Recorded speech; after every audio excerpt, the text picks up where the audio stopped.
Saudara-saudari, Injil kita pada hari ini diambil dari Injil Lukas bab 6 ayat 43 sampai 49. Yesus menyampaikan wejangan ini kepada murid-muridnya. Tidak ada pohon baik yang menghasilkan buah yang tidak baik, dan tidak ada pula pohon tidak baik yang menghasilkan buah baik. Sebab setiap pohon dikenal dari buahnya. Karena dari semak duri orang tidak memetik buah ara, dan dari duri-duri orang tidak memetik buah anggur.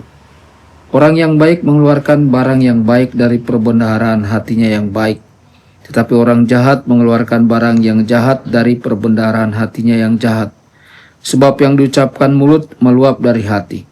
Mengapa kalian berseru kepadaku, Tuhan, Tuhan, padahal kalian tidak melakukan apa yang kukatakan?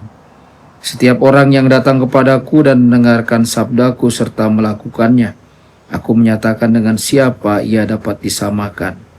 Dia itu sama dengan orang yang mendirikan rumah. Ia menggali dalam-dalam dan meletakkan dasarnya di atas batu. Ketika datang air bah dan banjir melanda rumah itu tidak dapat digoyahkan karena dibangun dengan kokoh. Sebaliknya barang siapa mendengar sabdaku dan tidak melakukannya, ia sama dengan orang yang mendirikan rumah di atas tanah tanpa dasar. Ketika dilanda banjir, rumah itu segera roboh dan hebatlah kerusakannya. Demikianlah sabda Tuhan. Terpujilah Kristus.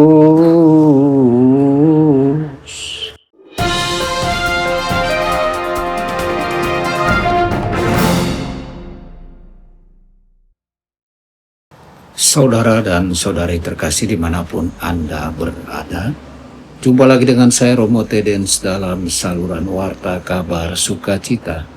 Semoga Anda semua dimanapun berada senantiasa dalam keadaan sehat dan bahagia. Saudara-saudara, dalam Injil hari ini Yesus menyampaikan dua gambaran tentang pohon dan buahnya, serta rumah dan dasar bangunannya. Dua gambaran ini membawa kita merenungkan keaslian iman dan kekokohan hidup rohani kita. Yesus berkata, tidak ada pohon yang baik yang menghasilkan buah yang tidak baik. Dan tidak ada pula pohon yang tidak baik yang menghasilkan buah yang baik. Ini adalah undangan bagi kita semua untuk memeriksa akar hidup kita. Apakah hidup kita tertanam dalam kasih Tuhan? Apakah kita dirawat dengan doa, sakramen, dan perbuatan kasih? Saudara-saudari, dalam refleksi yang kita baca, pohon yang menghasilkan buah baik adalah pohon yang dirawat dengan baik, mendapat cukup air, sinar, dan nutrisi. Dalam hidup rohani, ini berarti bahwa kita menghidupi relasi dengan Tuhan melalui doa yang tekun, penerimaan sakramen yang rutin, dan kehidupan yang berbuah dalam kasih dan pelayanan. Sebaliknya, kalau hidup kita jauh dari Tuhan, penuh dengan gulma, dosa, dan gangguan duniawi, maka buah yang kita hasilkan pun akan busuk, yakni egoisme, kemarahan, iri hati, dan kesombongan. Saudara-saudari, Yesus melanjutkan, orang yang baik mengeluarkan barang yang baik dari perbendaharaan hatinya yang baik. Ini mengingatkan kita pada pentingnya kebajikan. Menurut Katekismus Gereja Katolik, kebajikan adalah sikap tetap untuk melakukan yang baik. Kebajikan bukan sekedar perbuatan baik sesekali, tetapi habit rohani yang menuntun kita untuk memilih yang benar bahkan saat sulit.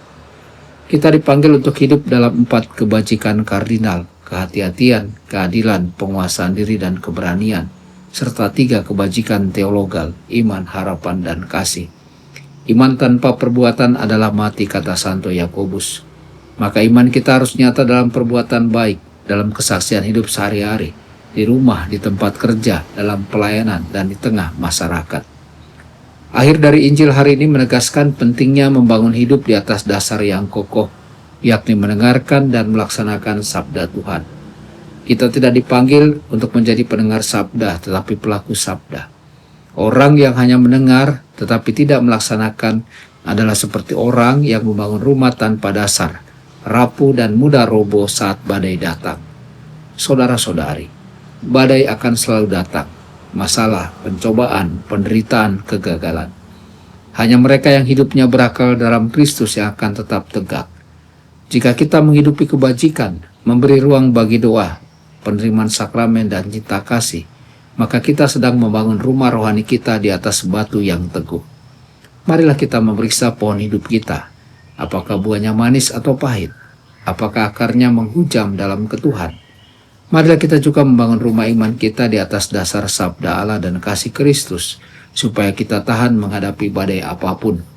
Semoga Tuhan memberi kita rahmat untuk menjadi murid sejati, yang berhati bersih, berbuah dalam perbuatan baik, dan kokoh dalam iman hingga akhir. Tuhan Yesus memberkati Anda semua. Sabda Allah adalah kebenaran. Sabda Allah adalah kehidupan. Mari kita mencintainya, mari kita menghayatinya.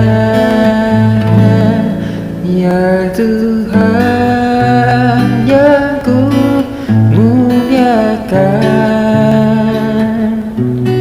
sabdamu angkat resahku.